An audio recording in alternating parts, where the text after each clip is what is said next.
जय माता जी। स्वागत है एक बार फिर हमारे चैनल ज्ञान की बात विद अर्चना चिंतामणि। मैं अर्चना तिवारी आप लोगों का बहुत-बहुत स्वागत अभिनंदन वंदन करती हूँ। उम्मीद है अच्छे होंगे अपने घरों में। क्या कर रहे हैं कमेंट में भी ज़रूर बताएँ।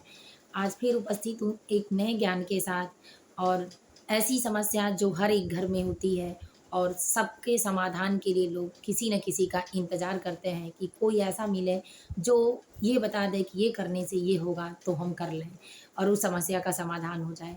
तो कुछ ऐसी ही समस्याओं के साथ एक बार फिर से उपस्थित हूँ। तो स्वागत है हमारे चैनल ज्ञान की बात विद अर्चना चिंतामणि आप लोगों का। और बहुत-बहुत धन्यवाद आप लोगों को एक बार प्रैक्टिस करके ज़रूर देखें।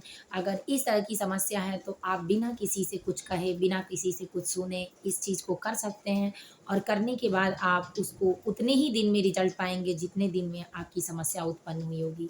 तो समस्या है और वो प्रश्न भी है जो लगभग हर घर में और हर शरीर में देखा जाता है कि जैसे नौकरी में बहुत बाधा आती है, घर में परेशानियाँ होती ही रहती हैं, पैसों की भी परेशानियाँ होती हैं, आने पर भी तंगी लगी रहती है, बीमारियाँ बढ़ती ही जाती हैं, अचानक से भी उत्पन्न हो जाती हैं और व्रत उपवास के हिसाब से भी हम क्या करें कि जिससे हमारे शरीर का विकार भी दूर हो जाए, परेशानियाँ भी दूर हो जाएँ। तो ऐसी ही समस्या लगी रहती है, कभी बच्चा बीमार होता है, कभी पति बीमार होता है, कभी सब कुछ सही रहते हुए भी अचानक से गिर जाना होता है। तो इन सभी समस्याओं का समाधान लेकर मैं उपस्थित हूँ और आशा करती हूँ कि आप लोग करेंगे, जो करेंगे तो भी और नहीं करेंगे तो भी इस समस्या का समाधान किसी के द्वारा ज़रूर आपने देखा होगा। तो प्रैक्टिकल में सबसे पहले जानते हैं कि किस व्रत उपवास करने से और क्या करने से ज़्यादा लाभ होता है और क्या-क्या लाभ होता है, लोग क्यों करते हैं। तो सबसे पहले जानते हैं कि अगर आपको शारीरिक तंगी है, शारीरिक रूप से परेशान हैं, बार-बार आपका एक्सीडेंट बार-बार हो सकता है कि किसी व्यक्ति का एक्सीडेंट होता हो या वो किसी ऐसे वस्तु से बार-बार परेशान होता हो या कोई इस तरह से अपनापन के सताता हो जिससे उसको परेशानियाँ बढ़ती ही जा रही हैं, मानसिक टेंशन बढ़ रहा है, मानसिक पीड़ा बढ़ रही है, आत्महत्या करने जैसी भी कोशिश बार-बार अगर कोई इंसान कर रहा है, उसके शरीर से जो भी करने जाता है, कहते हैं लोग कि सोना भी छू दो तो मिट्टी हो जाए। उस तरह से अगर किसी व्यक्ति के साथ हो रहा है, अपने आप से बार-बार नेगेटिव फीलिंग आ रही है, तो ऐसे व्यक्तियों को चाहिए कि एकादशी का व्रत करें। क्योंकि एकादशी का व्रत एक महान फलदायक सभी व्रतों में उत्तम व्रत है। इस व्रत को करने का नियम विशेष है और इस विशेष नियम से जो एकादशी का व्रत करता है, उसके शरीर से होने वाले सारे पाप नष्ट नष्ट हो जाते हैं। उसके द्वारा किया गया पिछले जन्म का जो कर्म है, पाप है वो भी नष्ट हो जाता है, पुण्य की बढ़ोतरी होती है। उसके ऊपर जो पिछले जन्म का कर्म हावी हो रहा है, परेशान कर रहा है, इसीलिए उसके मन में गलत बातें विचार आती हैं, जहाँ जाता है उसको परेशानियाँ घेरे रहती हैं क्योंकि पाप की संख्या ज़्यादा हो गई है। चाहे वो इस जन्म का हो या पिछले जन्म का हो। तो इसीलिए व्यक्ति के मन में हमेशा उतार-चढ़ाव बना रहता है, कहीं शांति नहीं मिलती है, उलझन सी हुई रहती है, अटैक की समस्या हमेशा लगी रहती है, साँस फूलने जैसी दिक्कतें होती हैं, तो ऐसे व्यक्ति को एकादशी का व्रत करने से सारे पाप नष्ट हो जाते हैं। एकादशी का व्रत करने का नियम ये है कि 1 दिन पहले आप शाम को 5 बजे तक भोजन कर लें। लेकिन अगर आप गृहस्थ में हैं, परेशान हैं, नौकरी कर रहे हैं, 4 लोग आपके पीछे अगर अपना पेट जीवन यापन कर रहे हैं, पेट का भर रहे हैं, तो उसके लिए चाहिए कि वो 8-9 बजे तक अपना भोजन ग्रहण कर लें। उसके बाद सुबह एकादशी का व्रत रहे, अगर रह सकता है कोई तो निराजल रहे, नहीं रह सकता है तो फल-फ्रूट खाकर रह सकता है, नमक का बिल्कुल है, कोई नमक ना करें। लेकिन अगर किसी तरीके से आप परेशान हैं तो नमक सेंधा नमक प्रयोग कर सकते हैं, फिर भी इसका भी मनाही है शास्त्र में क्योंकि व्रत का फल आपको आधा ही मिलेगा। लेकिन अगर कुछ नहीं मिलेगा तो आधो में पुण्यात घड़ी तो होता ही है। तो इसलिए इस व्रत को करने का नियम रखें। फलाहारी रहकर श्रेष्ठ उस दिन किसी की निंदा ना करें, चुगली ना करें, लड़ाई-झगड़े ना करें, किसी से उचित बात ही करें। हो सके तो किसी से मिलें-जुलें भी नहीं, भगवान का भजन-कीर्तन पूरा दिन करें। अगर हो सके तो सत्यनारायण भगवान की कथा अपने घर करें। अगर नहीं विष्णु स्तोत्रम का पाठ करें। अगर ये भी नहीं होता है तो श्रीमन नारायण नारायण हरि हरि या हरिओम ओम नमः शिवाय, अगर वो भी ना आए तो ओम श्री कृष्णाय वासुदेवाय हरे परमात्मने प्रणतः क्लेशनाशाय गोविंदाय नमो नमः।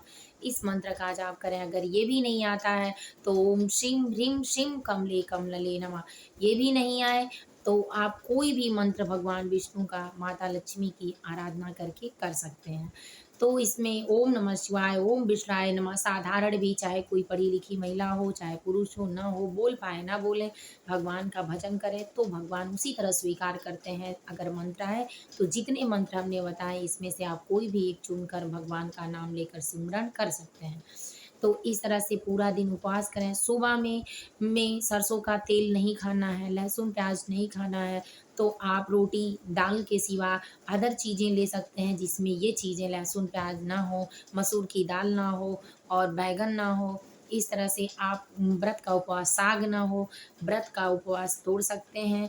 जब पारण कर लें तो पारण करने के बाद शाम को सिर्फ एक बार भोजन करें, उसके पहले फिर से फलाहारी रहें एक बार पारण करने के बाद। क्योंकि एकादशी का फल जो होता है वो द्वादशी के लिए भी होता है, तो दोनों का फल आपको मिलता है, इसीलिए दोनों का व्रत 3 दिन का व्रत होता है।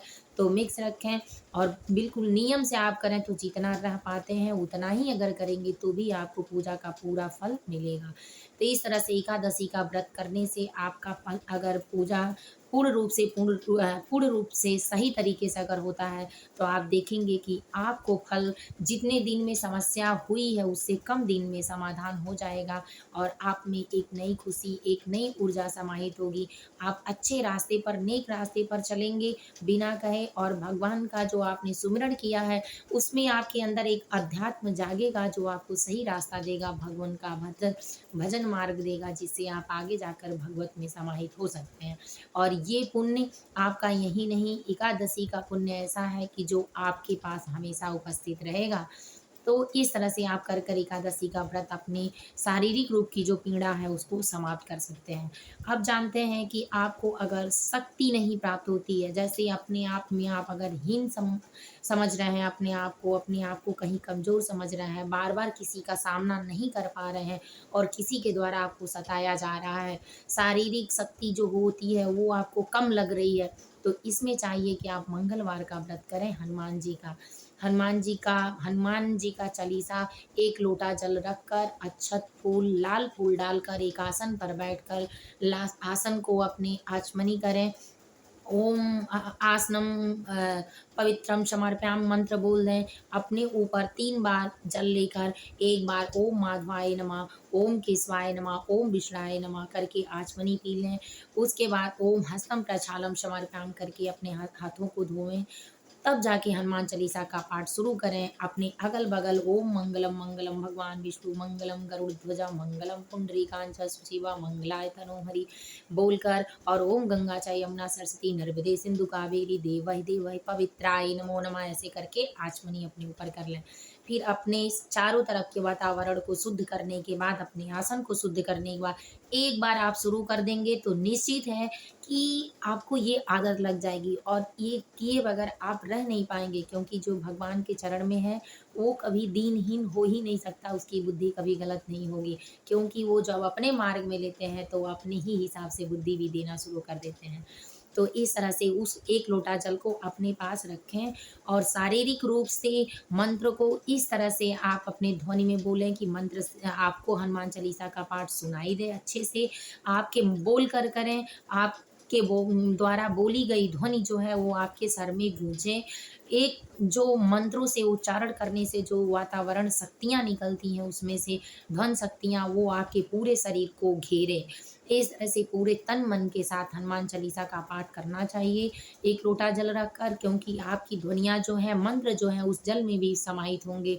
उस जल को जहाँ आप रहें वहीं छिड़काव करें। उस जल को हो सके तो भगवान का नाम लेके पी लें। 2 घंटा 4 घंटे के बाद भगवान